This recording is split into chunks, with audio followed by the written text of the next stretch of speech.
नमस्कार, मी डॉक्टर सुबोध देशमुख. हे बघा, बऱ्याचशा मधुमेहींचा प्रवास एखाद्या गोळीपासून सुरू होतो आणि हळूहळू काय होतात, त्यांच्या गोळ्या वाढत जातात. वर्ष दीड वर्ष एखाद्या गोळीवर, एखाद्या मॉलिक्यूलवर त्यांची रक्तातली साखर नॉर्मल येते. कालांतराने त्या गोळ्या वाढायला लागतात, हळूहळू कॉम्प्लिकेशन्स वाढतात. आता याच्यामागं महत्त्वाचं कारण म्हणजे अनेक मधुमेही व्यायाम करत नाहीत. आता व्यायाम जरी केला तरी बरेचसे लोक काय करतात माहिती आहे का, फक्त चालायला जातात. आता चालणं वाईट नाही आहे, परंतु नुसतं चालणं वाईट आहे.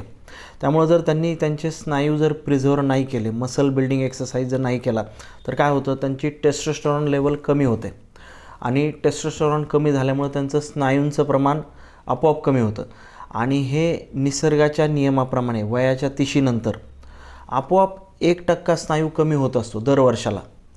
आता स्नायूंबद्दल मी एवढं का सांगतो आहे, कारण स्नायू एकमेव अशी गोष्ट आहे की जी तुमची रक्तातली साखर आणि चरबी वापरत असते.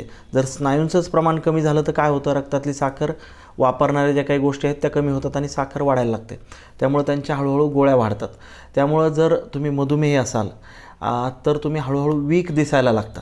त्यामुळे तुम्ही सगळ्यात महत्त्वाची गोष्ट, चालण्यासोबतच थोडंसं मसल बिल्डिंग एक्सरसाइजवर पण थोडासा फोकस करणं गरजेचं आहे आणि व्यायामाला प्राधान्य देणं नक्कीच गरजेचं आहे. धन्यवाद.